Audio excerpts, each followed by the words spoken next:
In the last 2 years, many global brands left Russia. IKEA, McDonald's, Decathlon. Sanctions changed a lot in my country.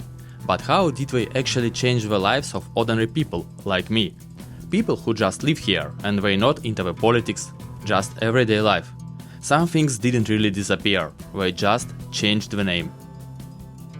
Behind me is one of my favorite stores, which I used to visit several times a month.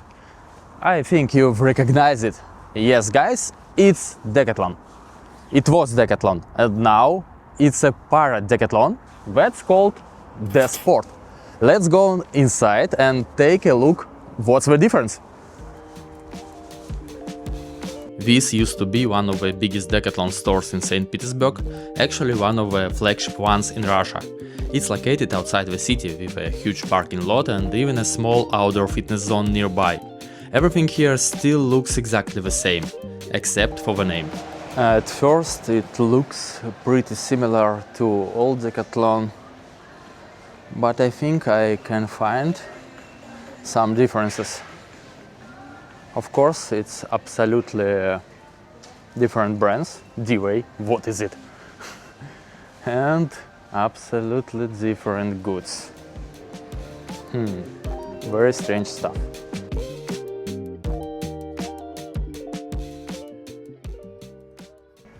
Also, they sell some strange China brands.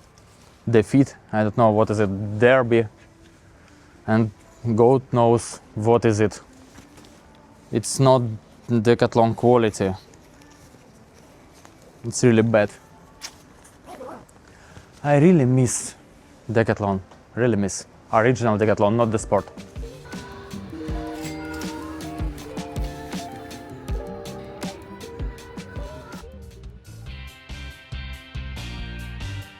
One more update from local management. They even put a Russian car here for decoration.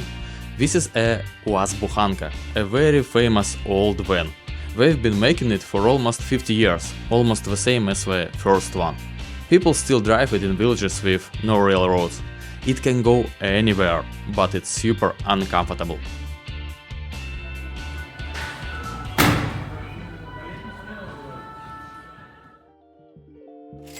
And what about the prices here? Oh wow, guys, they are just crazy. Most things are much more expensive than before.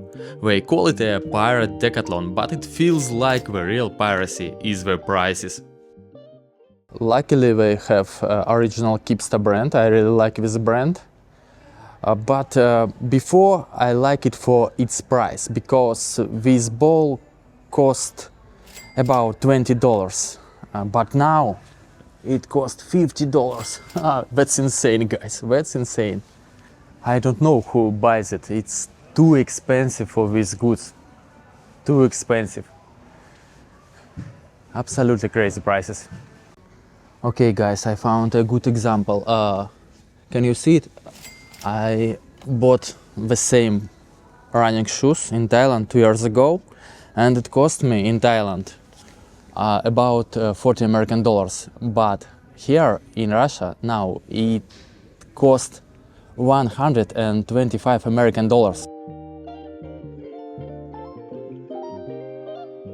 And here's the funniest part. Most of these things aren't from new collections. They are all Decathlon stock shipped here from other countries. You won't find any new models or colors. Everything is from past seasons. Looks like the new owners just buy leftover goods and sell them in Russia for much higher prices.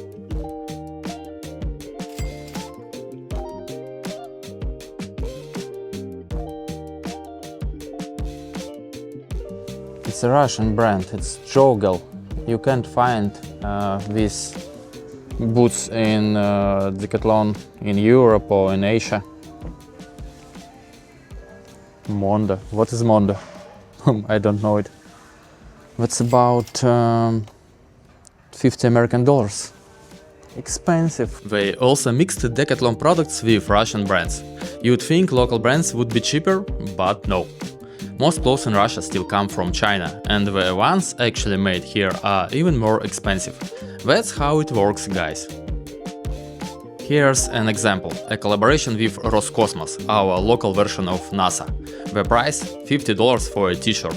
Pretty expensive and honestly not a great t-shirt for 50 bucks. So yeah, that's the Pirate Decathlon. Looks almost the same but feels totally different. And if we drive just a few hundred meters from here, you'll see something else that looks very familiar, but not quite.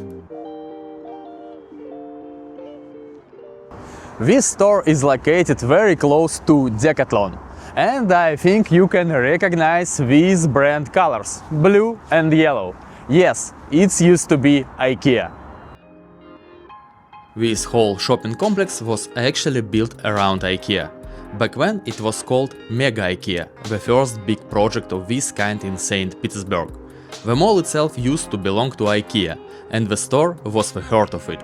Now, as far as I know, IKEA sold the building and just closed its own store.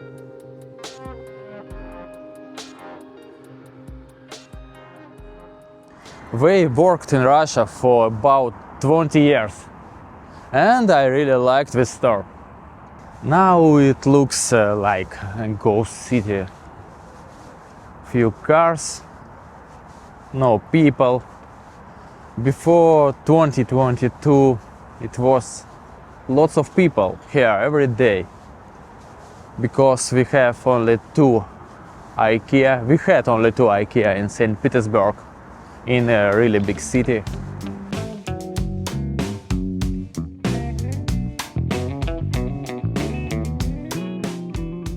Alright, let's go inside and see what's happening there now. Is there still some life inside?